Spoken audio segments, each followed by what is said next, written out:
Olá, hoje começo lendo para você Marcos 4,11, que diz o seguinte: Jesus falando, deixa eu só abrir aqui, a vocês Deus mostra o segredo do seu reino, mas para os que estão fora do reino, tudo é ensinado por meio de parábolas. A gente sabe que Jesus, quando esteve aqui na terra, quando ele andou junto dos seres humanos, a Bíblia fala, os evangelhos apresentam várias parábolas que Jesus falava para aqueles que estavam ao seu redor. Quando a gente vê esse texto aqui, me parece que Jesus não queria que todos entendessem o que ele estava falando, dando até nos entender de que talvez apenas alguns eram para saber aquilo que ele queria falar. E muitos dizem que aí está um dos fundamentos da predestinação em Jesus. Será que é isso mesmo? Por que Jesus falava em parábolas? E por que aqui ele disse que talvez só aqueles que eram do reino que entenderiam o que ele falava em parábolas? Estranho, não é? Mas nós vamos saber agora. Essa e muitas outras questões, pois está no ar, Na Mira da Verdade.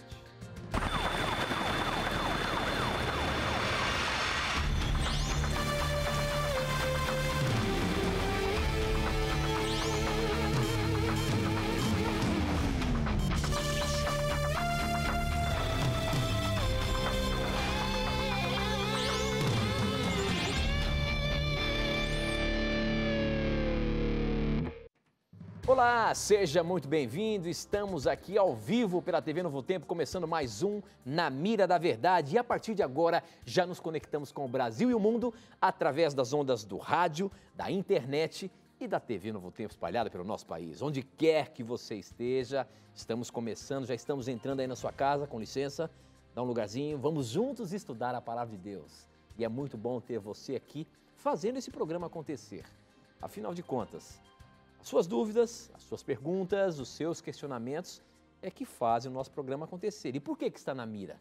Porque ele tem que responder baseando-se na palavra de Deus. Ele, professor Leandro Quadros. E aí, professor, tudo bem? Tudo bem, amigo. Satisfação estarmos de volta com Ao Vivo. Eu quero só mandar rapidamente um abraço para um pessoal querido. Primeiro para o André Luiz, da Igreja Adventista Central de João Pessoa, e para todos os jovens da primeira região de jovens da Paraíba. Eles nos mandaram de presente algumas camisetas. Obrigado, queridos, pelo carinho. Que Deus continue abençoando a criatividade de vocês em levar a mensagem de Cristo às outras pessoas. Muito bem, eu também mando um abraço especial à família Brown, lá de Campinas, que acompanha o programa Na Mira da Verdade. Um beijo a todos vocês aí que estão nos assistindo. Mr. Brown, Dona Verli, é um prazer ter a companhia de vocês também aqui no nosso programa, tá bom? Que Deus abençoe ricamente. Muito bem, Dona Verli é minha irmã, né? Eu já estou falando assim só para não dar muito na cara, mas não tem como negar, Não tem né? como, falou dona ainda, ela vai te dar uma bofetada quando vê você. Verli, minha irmã, pastor Erlo Brown, que acompanha a programação da Novo Tempo aqui, um abraço carinhoso para vocês, viu? Muito bem, professor Leandro Quadros, nós abrimos o programa de hoje falando sobre esse tema que pode ter duas vertentes. Uma é por que Jesus falava ou apresentava várias parábolas para dizer alguma coisa ao povo, e outra, se ele queria fazer isso porque estava meio que predestinando apenas alguns que deveriam ter o conhecimento do que ele queria ensinar mesmo. Então existem essas duas correntes. Essa pergunta chegou para a gente pelo Facebook, quem mandou foi a Gleice Andrade, ela diz o seguinte: por que Jesus falava só por parábolas? Por que ele dava a entender essas parábolas para os discípulos? O certo não era que todo esse povo pudesse entender? Ou seja, Jesus falava por parábolas só para algumas pessoas mesmo, professor? Como é que é isso? É curiosa essa pergunta e também importantíssima, porque, infelizmente, muitos irmãos calvinistas acabam utilizando Marcos 4,11 para apoiar a chamada dupla predestinação, ou seja, Cristo falou por parábolas para que uma minoria conhecesse a mensagem de salvação, porque Deus automaticamente já queria excluir outros da salvação. Esse é o típico texto que precisamos analisá-lo contextualmente e também com alguns textos paralelos para o interpretarmos devidamente. Esse é o propósito do nosso programa. Apesar de sermos grandes pecadores, Deus nos deu a oportunidade de estarmos aqui para ajudar você a conhecer uma metodologia mais correta para o estudo da Bíblia, a fim de que, ao ler esse tipo de verso de uma maneira isolada, você não acabe tirando conclusões, né, errôneas.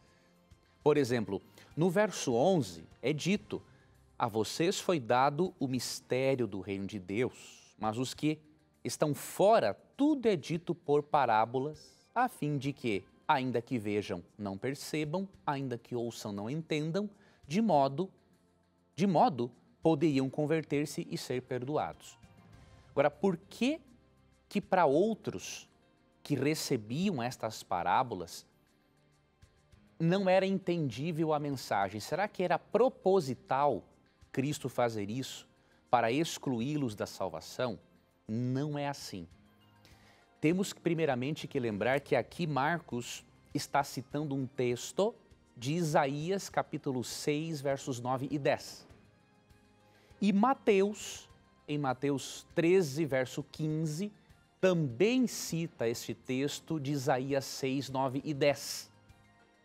Então nós vamos ler, óbvio, deveríamos ler os dois versos, mas por causa do tempo vamos ler um, e aí você, com esse texto paralelo, você vai entender o que Cristo quis dizer quando afirma que ele falava por parábolas para que outros não entendessem a mensagem de salvação. Então, Mateus 13, 15, que é o texto paralelo, que também está citando Isaías 6, versos 9 e 10, esclarece o seguinte: pois o coração deste povo se tornou insensível, de má vontade, ouviram com os seus ouvidos e fecharam os seus olhos. Se assim não fosse, poderiam ver com os olhos, ouvir com os ouvidos, entender com o coração e converter-se, e eu os curaria.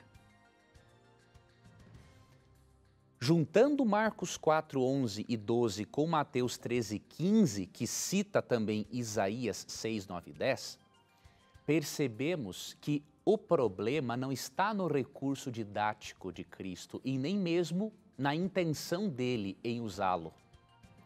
Cristo usava as parábolas, que eram narrações fictícias, que tinham a ver com o dia a dia das pessoas, exatamente por ser o melhor método didático para inculcar, cravar as verdades na mente da pessoa.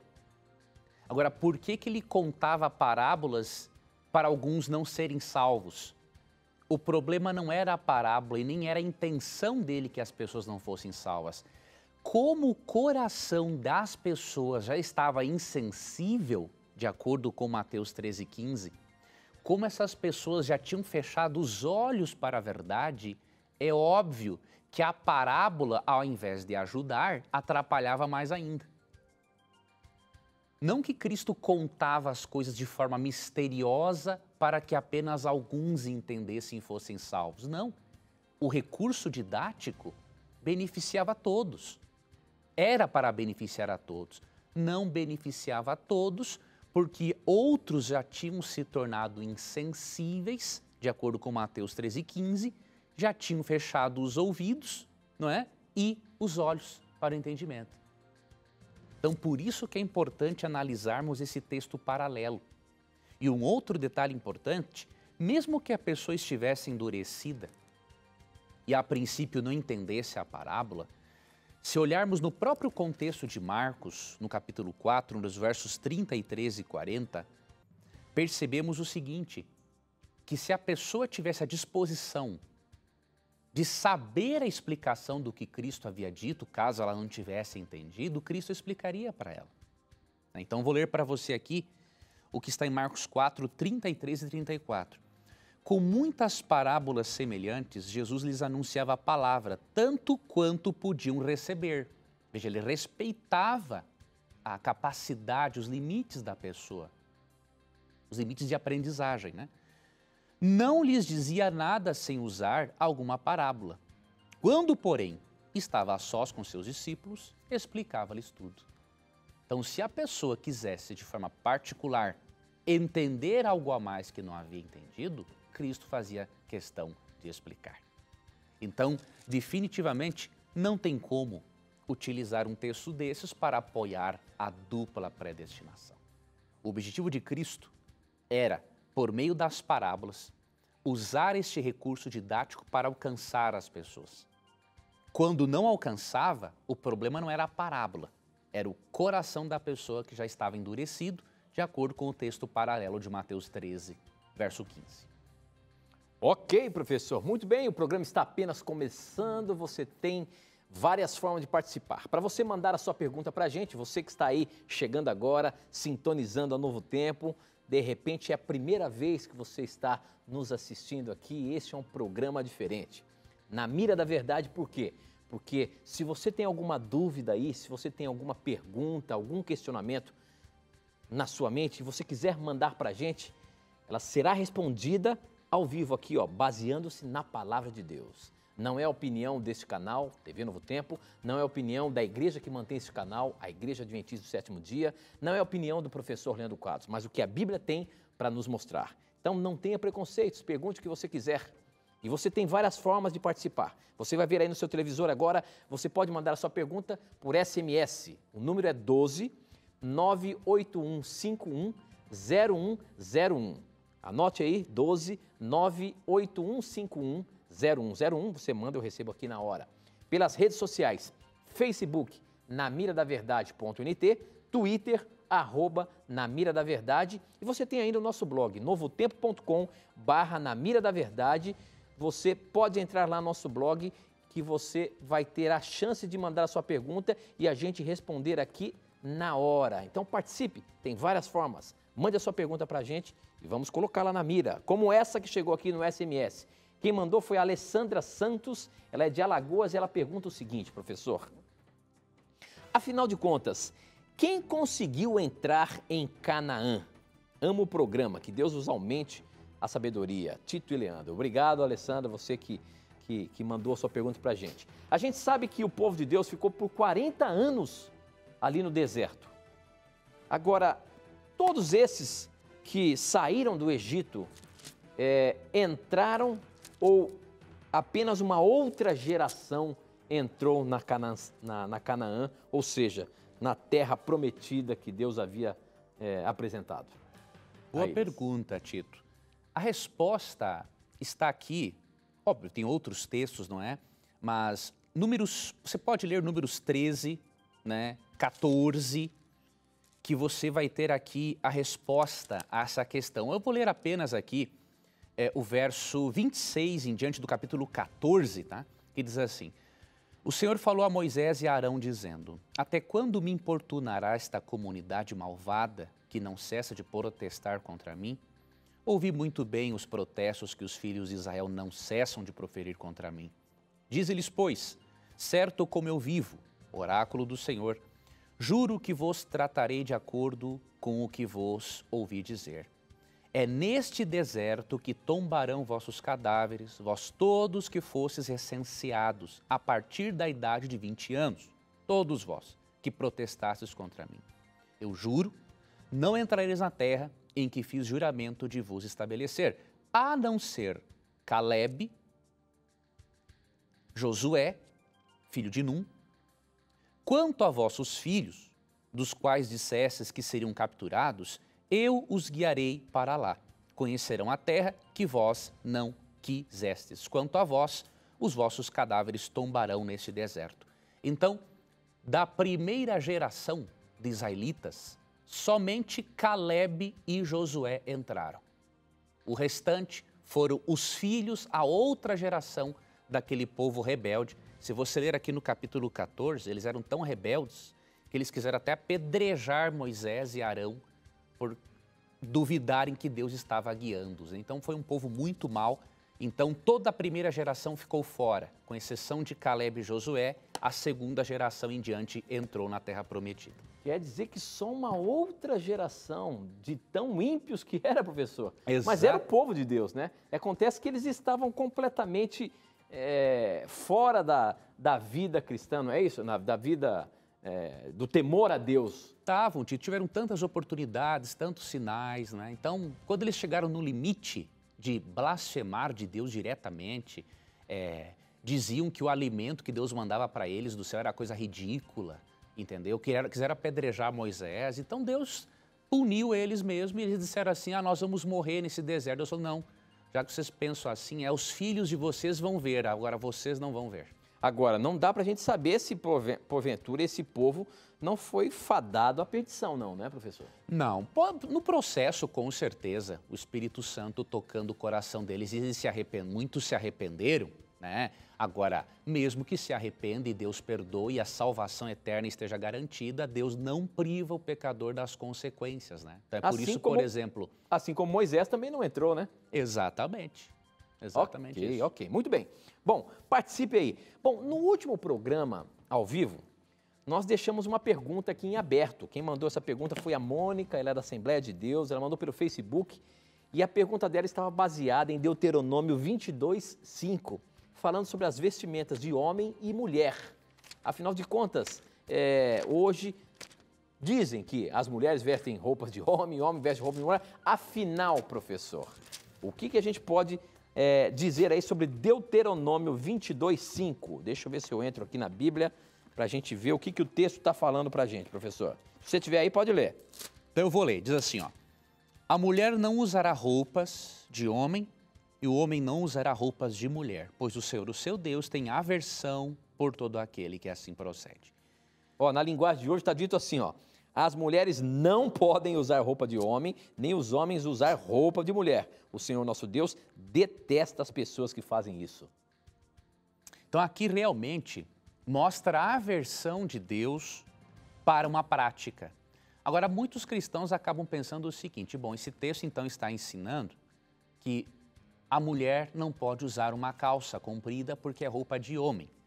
Só que essa interpretação é absurda, porque quando Moisés escreveu isso, há mais de 3.500 anos, não existiam calças, nem os homens usavam calças. Então, obviamente, o texto não está falando disso. Nós não podemos pegar um texto bíblico e dizer aquilo que nós pensamos que ele diz. Nós temos que entender o texto e encontrar aquilo que o texto está dizendo. Qual era a roupa que o homem e a mulher usavam naquela época? Túnicas. Agora você pergunta, bom, então você está confundindo a minha mente. Se eles usavam a mesma roupa, então o que Deus quer dizer com esse texto? Veja, a roupa era quase a mesma. A roupa do homem, a túnica do homem era prendida com um cinto de uma cor mais neutra. Já a túnica da mulher era prendida com um cinto colorido. Então, qual é o tema aqui? A questão do travesti. Deus não quer que um homem se vista para parecer mulher e nem uma mulher se vista para parecer homem. Este é o assunto de Deuteronômio 22:5. Tem nada a ver com calça comprida o texto. Agora, é óbvio. Eu estou falando para telespectadores e ouvintes queridos que são travestis. Mas eu posso garantir para você, mesmo que Deus não apoie você se vestir assim, Deus ama você, Deus conhece o seu coração, Deus sabe que você é uma pessoa especial e ferida como qualquer outra, e que você precisa de amor, carinho e compreensão e da atuação do Espírito Santo na sua vida. Então, não se sinta diminuído ou diminuída por esse texto. Deus está demonstrando que Ele realmente não se agrada disso. Mas Deus ama você, independente disso. Que João 3,16 diz assim, que Deus deu seu Filho unigênito para que todo o que nele crê não pereça, mas tenha a vida eterna. Ou seja, todos, o travesti, o que não é travesti, o que não se traveste, homossexual, heterossexual, não importa. Todo aquele que apegar-se a Cristo, aceitá-lo como Salvador, recebe de Deus o perdão e a ajuda do Espírito Santo para adotar um novo estilo de vida. Ok, professor, muito bem, mas olha só, você vai falando, as coisas vão acontecendo aqui e as perguntas vão chegando. E agora eu tenho uma pergunta capciosa para você, meu irmão. Você está na mira, quem mandou foi o Diego e ele diz o seguinte: por que Deus tolerou a promiscuidade heterossexual? Homens tendo um harém de mulheres, dezenas de esposas, e não tolera a relação fiel monogâmica homossexual. Professor Leandro Quadros, por que Deus tolerou a poligamia e não tolera a união homossexual? Monogâmica? Muito boa pergunta. Primeiramente, temos que analisar uma coisa. Deus não considera alguém melhor do que alguém por ser hétero ou homossexual. Agora, tem um detalhe. A diferença é que, para a Bíblia, a relação homossexual é antinatural. Vamos fazer aqui duas coisas. A poligamia é pecaminosa, mas ela não está, diríamos assim, na mesma categoria da homossexualidade, porque Deus criou o pênis do homem para ter relação com a vagina de uma mulher. Certo? Então a poligamia é pecaminosa? Óbvio que é. Mas não é algo antinatural, porque envolve o quê? Uma relação com pênis e vagina. Já a homossexualidade é vista na Bíblia como antinatural, contrária à natureza. Certo? A poligamia é pecado? Óbvio que é. A homossexualidade também é. Agora, uma coisa é considerada antinatural, porque não envolve uma relação pênis e vagina. Tá, ok? Então vamos ler o texto bíblico que fala disso, que é Romanos capítulo 1. E depois tem uma outra lição espiritual que nós podemos aprender com essa pergunta que foi importante. Romanos 1, versículo 26 e 27, diz assim, sobre a homossexualidade. Por causa disso, Deus os entregou a paixões vergonhosas. Até suas mulheres trocaram suas relações sexuais naturais por outras, contrárias à natureza. Então, a Bíblia que está dizendo isso. Da mesma forma, os homens também abandonaram as relações naturais com as mulheres e se inflamaram de paixão uns pelos outros. Começaram a cometer atos indecentes, homens com homens, e receberam em si mesmos o castigo merecido pela sua perversão. Então, biblicamente, é antinatural. E devemos considerar uma outra coisa. Deus estava reeducando, né, o povo para abandonar a poligamia. Da mesma forma, Deus quer reeducar os homossexuais para viverem dentro dos planos dele. Então, o amor de Deus pelo polígamo, pelo adúltero, pelo homossexual é o mesmo. E o mesmo Espírito Santo que atua num, atua no outro. Então, nenhum de nós é melhor do que o outro. Na essência, nós temos o mesmo problema, pecado. Na essência, desejamos ser amados. E na essência, todos precisamos de um único Salvador, que é Jesus Cristo. Então, não temos que julgar a ninguém. Agora, as verdades da palavra de Deus estão aqui para aceitarmos elas ou não. Se as aceitarmos, elas farão grande diferença nas nossas vidas. Muito bem, professor. Estou vendo aqui, temos 3 minutinhos, estou vendo uma pergunta e quero ver como é que você sai dela. Olha só, essa pergunta chegou pelo nosso Twitter. Quem mandou foi o Sargento Davi e ele diz o seguinte: por que Asaf falava das invasões babilônicas se viveu nos dias de Davi? Salmo 79, quando ele fala ali que profanaram o teu santo templo e deixaram Jerusalém em ruínas, largaram os corpos dos teus servos, dos que foram fiéis a ti, para serem comidos pelas aves e pelos animais selvagens, enfim, contando ali da destruição que Babilônia fez. Mas ele viveu no tempo de Davi, como é que ele falava isso? Pelo seguinte, querido irmão, eles tinham acesso a toda a história do povo de Israel.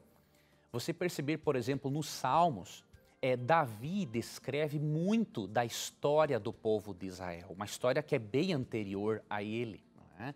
Então, eles tinham, para você ter uma ideia... Mas quando Babilônia destruiu o templo, já era na época de Daniel, correto? Depois de Davi, não é isso? Sim, mas teve outros momentos que Babilônia, como nação, já invadiu outras nações, né? Então eles tinham esse conhecimento disso também. E aqui tem um texto, vou dar para você 2 Crônicas 9:29 e 1 Crônicas 29:29 mencionam registros, que não são apenas os registros inspirados, mas registros de guerras, registros de livramentos de Deus. Então você vê que eles tinham acesso a essas outras fontes. Então, meu irmão, esse não é um problema. Ele tinha fonte para saber a história e para ter conhecimento de tudo isso. Ok, professor. Muito bem. Bom, nós temos alguns minutinhos. Eu queria aproveitar, como a gente faz sempre em nossos programas, a gente oferece para você um curso bíblico gratuito. Você está vendo o programa, você está vendo que o professor Leandro Quadros responde as perguntas, as mais diversas questões, baseando-se na Bíblia. Mas isso ele sabe de onde? É estudando. Ele fez alguns cursos bíblicos, ele estudou a palavra de Deus e Deus o capacitou a dar essas respostas para a gente. Você também pode aprender da Bíblia e saber dar a sua resposta. Você precisa começar fazendo um curso bíblico. E nós oferecemos aqui para você gratuitamente esse curso bíblico Verdades para o Tempo do Fim, para o tempo que nós estamos vivendo. Várias questões, vários assuntos relacionados com esse tempo que estamos vivendo. Para você ter esse curso bíblico aí na sua casa gratuitamente, você pode agora entrar no nosso blog novotempo.com/na mira da verdade. Você vai ver a imagem da revista, vai clicar e vai se cadastrar para receber em casa. Ou, se você preferir, você pode ligar aqui no horário comercial 0 operadora 12 21 27 3121. É fácil. 21 27 3121. Liga para a gente e você tem uma equipe toda para receber a sua ligação e mandar para você esse curso bíblico, tá bom? É gratuito, você não vai pagar por nada. Nem mesmo o recebimento ou o envio é de graça. É um presente dos seus amigos Anjos da Esperança, tá bom?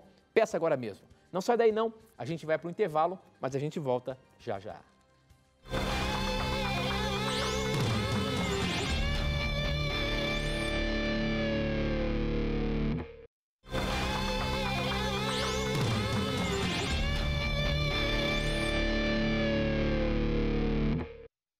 Já estamos de volta, são 9 horas e 33 minutos, estamos ao vivo aqui pela TV no Tempo. É um prazer muito grande ter a sua companhia. Se você está sintonizando a TV Novo Tempo, você pode mandar suas perguntas e dizer por onde você está assistindo, seja por uma parabólica, seja por canal aberto, seja pela rádio, seja pelas TVs por assinatura. E olha, logo, logo teremos novidades para você. Então aguarde aí. Então mande de onde você está assistindo para a gente saber como você tem acompanhado a TV Novo Tempo. Participe! Para você participar, você pode mandar através do seu SMS aí no seu telefone. Você manda a sua pergunta, a gente recebe aqui na hora. O número é 12 98151 0101. Você também pode mandar através das redes sociais. Facebook, namiradaverdade.nt, Twitter, @namiradaverdade e ainda no nosso blog aqui da Novo Tempo, novotempo.com/Na Mira da Verdade. Você vai ver que está dizendo que o programa está no ar, você manda a sua pergunta, também recebo aqui. Olha, no último programa nós tivemos aí a questão do bom debate e você vai ter agora a resposta desse quadro que chama-se Bom Debate.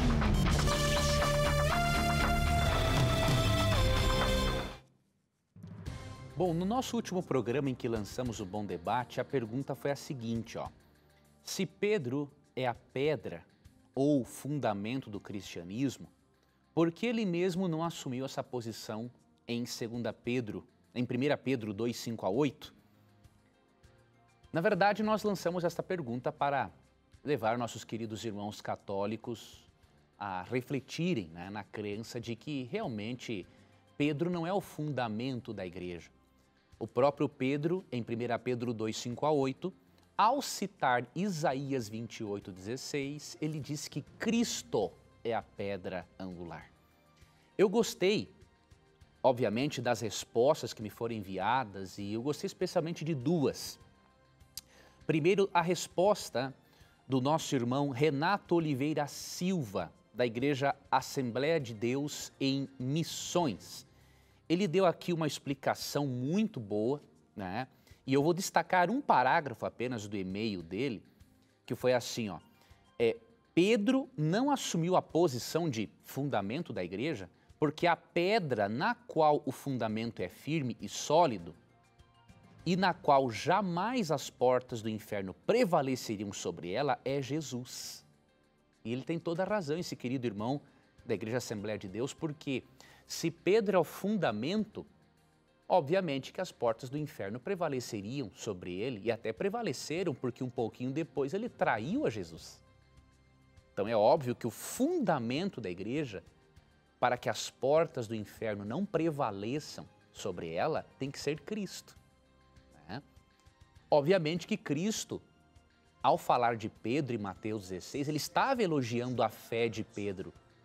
Era sobre aquela fé firme do apóstolo que Cristo estabeleceria a sua igreja, tendo a ele, Cristo, como a pedra principal. E uma outra parte de uma outra resposta que eu gostei foi da Samantha Smith. Ela é uma irmã espírita e ela explicou aqui, entre outras coisas, por que Pedro não poderia ser o primeiro papa ali em Mateus 16. Ela diz o seguinte, ó, a história diz que o catolicismo romano nasceu somente ali por 325 depois de Cristo, com o concílio de Nicéia, promovido por Constantino, imperador de Roma. Ela recebeu esse nome em 381 com o imperador Teodócio. Então o que ela quis argumentar? Se Mateus 16 foi escrito bem antes e o catolicismo romano passou a existir pelo século IV, é óbvio que Cristo não estava dizendo que Pedro era papa, até mesmo que os papas nem existiam naquela época. Então, muito boas as respostas, tanto da Samantha Smith, quanto do nosso querido irmão Renato Oliveira, da Igreja Assembleia de Deus. Que Deus abençoe a vocês, continue participando do nosso bom debate. Muito bom, professor, muito bom. Bom, a próxima pergunta chegou aqui pelo nosso SMS. Eu queria dizer para você que também estamos ao vivo pelo Facebook. Eu sintonizei aqui agora para ver aqui se estava pegando no ar mesmo. Só está passando aqui uns comerciais, eu não sei porquê, mas nós estamos ao vivo aí pelo Facebook também, tá bom? Bom, a pergunta que chegou aqui pelo SMS diz o seguinte. Professor, tem até duas aqui, eu vou até ler toda para a gente ajudar essa nossa irmã sincera aqui. Ó. Ela diz o seguinte, sou católica e estou respeitando a Bíblia. Quero saber se eu não como carne de porco e ir à casa de alguém que cozinha com gordura de porco, o que eu faço? E ela diz também, eu respeito o sábado, mas tenho uma dúvida. Moro no interior e tenho vacas de leite e bezerros. Eu posso tirar leite e fazer as outras atividades ou não posso fazer nada? Ela é católica, está aí encontrando verdades bíblicas e querendo fazer a vontade de Deus, professor. Mas que irmã sincera, que perguntas boas, Tito, dessa nossa irmã. Deixa eu começar pela questão do tirar leite no sábado. Veja que coisa interessante, minha irmã. Deus, quando deu o mandamento, em Êxodo 28 a 11, Deus se preocupou até mesmo com os animais, para descansarem. O detalhe é que se não tirar leite da vaca no sábado, ela vai entrar em sofrimento. Como diz, pelo menos no meu estado, chama-se o ubre da vaca, não é? Vai inchar, vai rachar. Então Deus não considera isso um trabalho secular. Na verdade, você está cuidando do animal, ok? Então aqui em Mateus, capítulo 12, Cristo argumentou algo muito interessante com os fariseus, ó. Mateus capítulo 12, deixa eu ver aqui, qual é o verso? Aqui, ó, verso 11, ó. Qual de vocês, se tiver uma ovelha e ela cair num buraco no sábado, não irá pegá-la e tirá-la de lá? Quanto mais vale o homem que uma ovelha? Portanto, é permitido fazer o bem no sábado. Veja, Cristo aprovou que se um animal cai num buraco no sábado, você vai tirar ele, você vai cuidar dele. Então, tirar leite da vaca é um cuidado para com que o úbre do animal não rache e não traga sofrimento ao animal, tá bom? Então, Deus não considera isso um trabalho secular. Continue cuidando dos seus animais, ok? E em relação a outra pergunta, com muito carinho você deve realmente dizer para a pessoa, olha, eu estou seguindo a Bíblia, não estou utilizando nenhum produto que envolva nenhum produto suíno, então, por favor, olha, se tiver aí um ovo frito no azeite para mim, um ovo cozido, já está ótimo para mim. Então, com delicadeza, com educação, né, você vai mostrando para a pessoa que você está vivendo dentro dos planos de Deus e com carinho, além de você ter bênçãos na sua saúde, não é, em obedecer aos princípios de saúde de Deus, você vai estar, através do seu carinho, do seu respeito, mostrando à pessoa, né, que Jesus Cristo está fazendo a diferença na sua vida por meio da sua palavra e isso vai influenciar para o bem esta pessoa também. Muito bem, professor. Muito bem. Agora uma pergunta pelo nosso Twitter. Quem mandou foi o Wagner e ele diz o seguinte: onde está a Arca da Aliança que o povo de Israel usava? Está no céu? Foi destruída ou está escondida?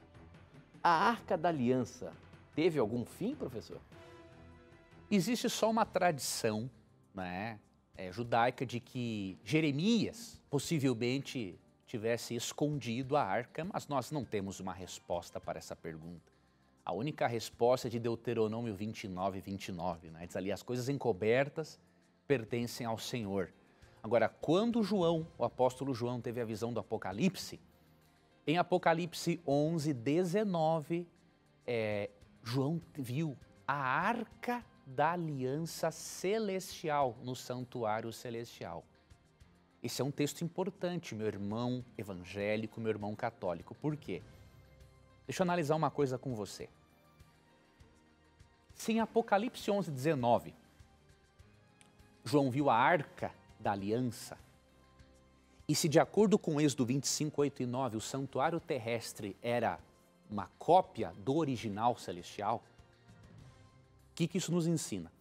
A Arca da Aliança, que era uma pequena caixa, continha dentro dela, entre outras coisas, os 10 mandamentos escritos pelo dedo de Deus. É a parte moral da lei de Moisés, dada por Deus, obviamente, né? Se a Arca Celestial foi aberta nesta visão de Apocalipse 11, 19, e se ela é a original e a arca terrestre é o modelo, isso demonstra que a lei de Deus é eterna. Se a lei de Deus fosse abolida na cruz, a arca da aliança também não seria vista no céu. Não tem uma razão, entende? Então, o próprio fato de João enxergar a arca da aliança celestial, que é a original, isso prova para nós que os princípios morais de Deus originais e que deram origem aos mandamentos que temos hoje, aqui no nosso planeta, eles continuam em vigor. Certo? Então, analisemos esses detalhes da Bíblia e aprendamos definitivamente uma coisa. O que Cristo cravou na cruz não foram os princípios morais da lei. Ele cravou na cruz a condenação da lei sobre nós. Isso sim ele fez. Agora, tirar a lei da nossa experiência diária, Cristo não fez isso, não teria como. Pois então, você respondeu tudo isso, mas tem uma grande argumentação falando do sábado, eu queria colocar aqui, até para você reforçar um pouco mais o que você falou aí pra gente, viu, professor? Uhum. Esse questionamento chegou através do Rogério, ele é adventista, ele é novo na fé, e ele andou publicando no status dele que a lei moral foi abolida, ou melhor, não foi abolida, mas alguns amigos retorceram dizendo que o sábado foi abolido. A palavra profética previa a chegada do Novo Testamento, Jeremias 31, 31 a 33, o fim do sábado, Oséias 2:11, que se cumpriu em Jesus, Colossenses 2, 14 a 17. Por essa razão, o sábado não aparece nos 4 preceitos de Atos 15, 20 e 29. O texto de Colossenses 2, 16 e 17 deita por terra todas as teses dos adventistas. Paulo parece que está escrevendo aos adventistas quando escreve aos Gálatas e trata de livrá-los dos enganos dos judaizantes que queriam fazê-lo guardar a lei. O livro inteiro ressalta que a salvação não é pelas obras da lei, mas pela fé em Cristo. Faz menção da observância de certos dias como uma parte da escravidão da lei, Gálatas 4, 3 a 11. Cristo é o fim da lei, Romanos 6, 14 e 10, 4. Confesso que fiquei confuso, não sei como responder a esses comentários. Professor, são muitos textos, mas existe um embasamento tentando mostrar aí que realmente o sábado na nova aliança foi abolido. Eu vou comentar um desses textos. Outros nós podemos, todos obviamente, têm base bíblica, todos nós podemos argumentar e mostrar alguma coisa? Sem nenhuma dificuldade. É só nós contextualizar. Óbvio, eu não posso comentar todos agora por causa do tempo, mas eu vou comentar um e vou orientar o nosso telespectador e ouvinte também a ir no blog do Na Mira da Verdade, tá? novotempo.com/Na Mira da Verdade. Você vai no campo busca e digita qualquer um desses textos, nós já temos explicações lá escritas para todos eles. Tá? Então, por causa do tempo, eu não posso fazer isso agora. Nós até podemos bolar um temático só sobre a lei para abordarmos esses textos. Então, mas eu achei importante colocar, porque existem vários argumentos. Claro, existe uma construção ali mostrando que, de fato, o sábado... Não, mas tem que colocar mesmo, Tito. Isso aí a gente tem que colocar mesmo, porque nós temos que ajudar nosso telespectador. E outra coisa, eu só vou usar um texto por causa do tempo mesmo. Mas nós podemos comentar, sim, outros e olhar ali no blog. Veja uma coisa interessante, como muitos nossos irmãos não entendem. Ó. Eles citaram para você, irmão, Jeremias 31, 33, né? De que viria uma nova aliança. De 31 a 33. Agora, você veja como a pessoa muitas vezes lê sem atenção. Diz assim, ó, eis que vem dias, diz o Senhor, em que firmarei nova aliança com a casa de Israel e com a casa de Judá.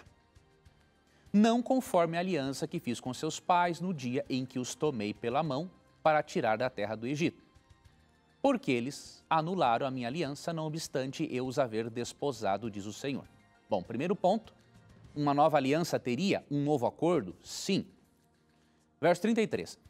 Porque esta é a aliança que firmarei com a casa de Israel depois daqueles dias, diz o Senhor. Na mente lhes imprimirei as minhas leis. Também no coração lhes inscreverei. Eu serei o seu Deus, eles serão o meu povo. Eu pergunto, onde está ensinando aqui a abolição da lei na nova aliança? Tem como? Se o texto está dizendo que na nova aliança, Deus agora, ao invés de escrever a lei em tábuas de pedra, Ele quer imprimir nas tábuas do coração, aonde está a abolição da lei nesse texto? Sinceramente, eu estou me esforçando ao máximo para encontrar isso aqui. Outro detalhe, nosso irmão evangélico tem que ir também a Hebreus 8:10. Citando Jeremias 31, Hebreus 8:10 fala a mesma coisa, que Deus vai imprimir as leis no coração. Meu amigo, cadê a abolição da lei na nova aliança? Nada a ver. Então as pessoas muitas vezes tiram conclusões por não fazerem uma leitura correta do texto. Se lermos o texto corretamente e deixar que ele diga o que ele quer dizer, perceberemos o seguinte, a diferença é que na nova aliança, Deus quer imprimir a lei no seu coração para que ela faça parte do estilo de vida. Ela nunca foi um meio de salvação e nunca vai ser. Ela vai ser o resultado de um coração transformado pela graça. Então, leia para os seus amigos Jeremias 31, 31 a 33 com Hebreus 8:10 e peça ao Espírito que tire a venda dos olhos deles para eles perceberem que o texto, na verdade, está falando do contrário. Está mostrando a disposição de Deus em implantar seus princípios na nossa vida. Muito bem. Próxima pergunta, o Wagner, essa também veio pelo Facebook. Ele pergunta o seguinte, não, só um pouquinho, deixa eu ver, antes dessa aqui do Wagner, deixa eu colocar uma aqui do nosso blog, que estava na agulha aqui. Quem mandou o Roberto pelo nosso blog, novotempo.com/Na Mira da Verdade. Ele é de de Bela Cruz, no Ceará, e ele pergunta o seguinte: boa noite, sou adventista e tenho uma dúvida. Sabendo que os primeiros adventistas não criam na Trindade, por que hoje essa é uma doutrina da Igreja Adventista do Sétimo Dia? E quando essa crença foi adicionada na igreja? É verdade que nos primórdios, na fundação da Igreja Adventista, não se acreditava na Trindade? Tem uma parte de verdade, uma parte de mentira nessa questão aí. Primeiro, a Igreja Adventista do Sétimo Dia foi formada pela união de pessoas de diversas denominações religiosas que passaram a dar ênfase na volta de Cristo e a crer em doutrinas de maneira igual. Então, por exemplo, alguns pioneiros do Adventismo vieram do metodismo. Eu pergunto, o metodismo crê ou não crê na Trindade? Óbvio que crê. Alguns vieram até do catolicismo. O catolicismo crê na Trindade. Alguns pioneiros do Adventismo vieram, por exemplo, da Igreja Batista do Sétimo Dia, trinitariana também. E alguns pioneiros vieram da Conexão Cristã, que não cria na Trindade. Então, dizer que todos os pioneiros não criam na Trindade, isso é uma falácia, isso é uma mentira. Agora, dizer que parte dos pioneiros não cria na Trindade, tudo bem, isso está corretíssimo. Por exemplo, o Wilcox, que foi um dos que escreviam para a revista Adventista na época, em 1913, mesmo falando a favor da Trindade, ele disse que no meio adventista tinham várias posições diferentes sobre o assunto. Alguns criam, outros não criam, porque eles vieram de denominações, algumas trinitarianas e outras antitrinitarianas. Agora, por que que depois isso se tornou uma doutrina? Pelo seguinte, o que diz Provérbios 4:18? Aqui é um princípio muito importante. Mas a vereda dos justos é como a luz da aurora, que vai brilhando mais e mais até ser dia perfeito. Nunca vai existir um momento que os filhos de Deus não precisem aprender mais. Então, no princípio, como existiam opiniões diversas sobre a Trindade no Adventismo, é óbvio que uma posição oficial não tinha como ser tomada. Eles estavam no processo do conhecimento do estudo. Depois, com o processo de conhecimento e de estudo, obviamente chegou-se à conclusão de que a doutrina da Trindade é bíblica. E não poderia ser diferente, porque a nossa regra de fé não é nenhum pioneiro, nossa regra de fé é a Bíblia. Entendeu? Então, se um pioneiro, alguns pioneiros criam na Trindade e outros não, nós não temos que pensar assim, bom, eu vou crer na Trindade porque alguns pioneiros criam na Trindade. Eu não vou crer porque alguns não criam. Isso é infantilidade, isso é imaturidade espiritual. Nossa regra de fé não é nenhum pioneiro. Nossa regra de fé é a Bíblia. Tá? E um conselho que eu dou, quem quiser entender este assunto de verdade, tá? Vamos ver se eu tenho este livro aqui. Se eu não tiver este livro aqui, não tem problema, eu faço menção a ele. Não, este livro não está aqui, eu acho. Vamos ver aqui. O título do livro é o seguinte, é o livro A Trindade. É um livro que você pode adquirir com a editora Casa Publicadora Brasileira. Vai aparecer aí na sua tela os dados, né? Para o nosso ouvinte da Rádio Novo Tempo, vou dizer, o site é cpb.com.br. Em horário comercial pode ligar para 0800 979 0606. Neste livro, você vai saber o desenvolvimento da doutrina tanto na história do cristianismo quanto na história da Igreja Adventista. E nesse livro você vai conseguir, inclusive, obter textos bíblicos para refutar os textos mal compreendidos por vários antitrinitarianos, inclusive nossos queridos telespectadores, Testemunhas de Jeová, que acabam não compreendendo certos textos. Então, resumidamente é isso. Adquire este livro, você vai poder se aprofundar muito mais nessa questão importante. Muito bem, professor. A próxima pergunta do Wagner de Araújo, e ele pergunta o seguinte: gostaria de saber se em nosso julgamento outras pessoas vão presenciar e se vamos ter direito de defesa. Ou seja, naquele julgamento no céu, quando nós estivermos lá ele está com receio. Será que outros vão ver o que vai ser falado sobre você e você vai ter chance de se defender?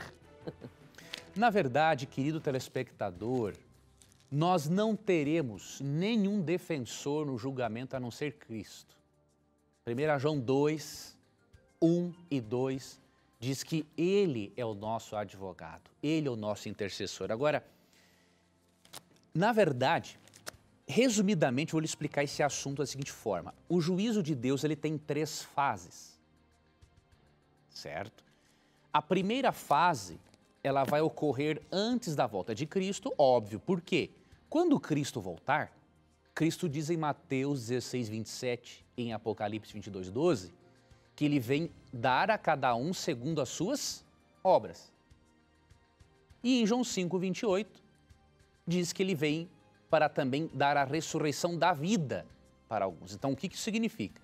Se Ele vem dar a cada um segundo as suas obras e ressuscitar alguns para a vida eterna, isso prova que antes dele vir, os casos foram decididos.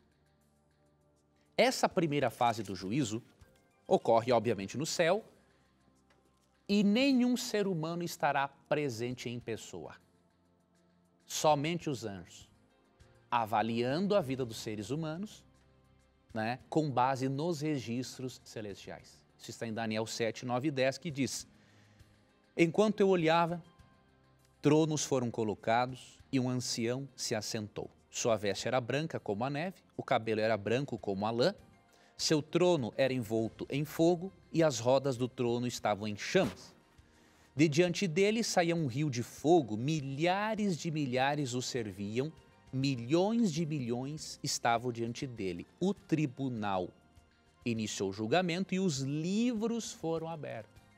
Veja, quem está aqui nesse juízo? Deus e os anjos, com os registros celestiais. Na segunda fase do juízo, que ocorrerá quando os justos estiverem no céu, de acordo com Apocalipse 20, Paulo explica em 1 Coríntios 6, 2 e 3, que os justos terão acesso aos registros da vida dos ímpios. E depois do milênio, a terceira fase do juízo é o castigo e a destruição definitiva dos ímpios. Então, resumidamente é isso. O juízo tem essas 3 fases e a primeira fase, obviamente, só os anjos terão acesso a essas informações nessa primeira fase. Muito bem, professor. Nós precisamos encerrar o nosso programa, mas eu vou deixar uma pergunta aqui para a semana que vem. Olha só, a Bíblia diz que quando há mudança de sacerdócio, também há mudança de lei. Portanto, Cristo aboliu o velho sacerdócio e a velha lei e nos fez um novo sacerdócio e nos deu uma nova lei. Hebreus 7,12. Nós vamos colocar essa pergunta para abrir o programa de quarta-feira. Afinal de contas, quando Jesus, que é um novo sacerdote, veio a esse mundo, ele aboliu tudo. Você vai responder a semana que vem. A gente se encontra quarta-feira, professor. Tudo bem. Deus te abençoe, Tito. Deus te abençoe, amigo ouvinte da Rádio Novo Tempo, que acompanha simultaneamente com a TV. E Deus abençoe a você também, amigo telespectador. Ore por nós, por nosso trabalho. E lembre-se que sempre que você tiver a coragem de perguntar, a Bíblia vai ter a coragem de lhe responder. E aqui você já sabe, suas dúvidas, os seus questionamentos sempre estão na mira da verdade. Até o nosso próximo encontro. Tchau!